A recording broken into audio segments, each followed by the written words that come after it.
हरीश राणा को इच्छा मृत्यु की मंजूरी दी है। पिछले 13 साल से कोमा में है हरीश राणा। 2013 में ऊंचाई से हरीश राणा गिरे थे। सुप्रीम कोर्ट ने लाइफ सपोर्ट सिस्टम हटाने को कहा। हरीश राणा को एम्स ले जाया जाए, ये कोर्ट की तरफ से कहा गया है। तो एक बड़ा फैसला देखिए कोर्ट की तरफ से सुनाया गया है। पिछले 13 साल से कोमा में है हरीश राणा।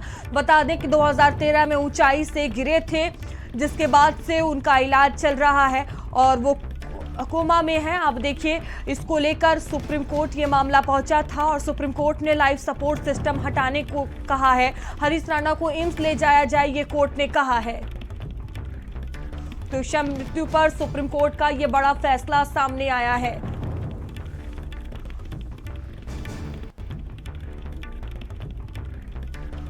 तो हरीश राणा को इच्छा मृत्यु की मंजूरी मिल गई है। ये बड़ी खबर आपको बता रहे हैं। लोकेश हमारे साथ जुड़ चुके हैं। लोकेश, क्या ये पूरा मामला है?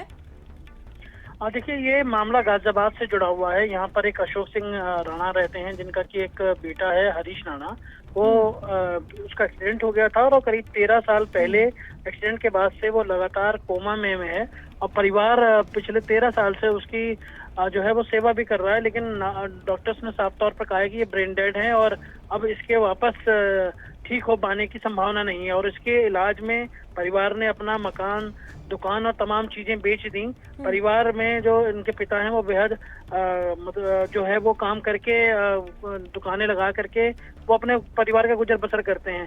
फाइनली उन्होंने सुप्रीम कोर्ट में एक रिट दायर की और इच्छा मृत्यु की मांग की थी, जिस पर सुप्रीम कोर्ट ने कुछ साल पहले इसको खारिज कर दिया था। लेकिन फिर से जब ये रिट की गई, इसके बाद संज्ञान लिया गया और आज फैसले के तौर पर मेडिकल बोर्ड की जो रिपोर्ट्स थी, जिसमें एम्स के डॉक्टर भी शामिल थे, उस रिपोर्ट्स के बाद उनके फाइनली सुप्रीम कोर्ट ने अब उन्हें इच्छा मृत्यु की अनुमति दे दी है। और एक तरीके का पहला मामला देश में आएगा जब किसी को इच्छा मृत्यु की जो है वो सुप्रीम कोर्ट के द्वारा अनुमति दी गई है।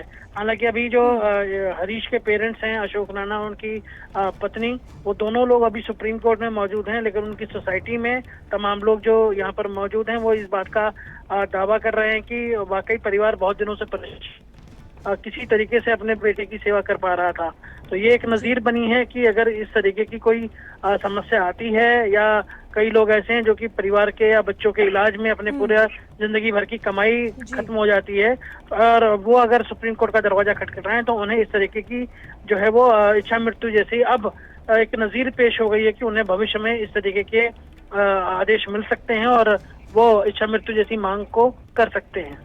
बिल्कुल लोकेश, बहुत धन्यवाद आपका जानकारियों के लिए।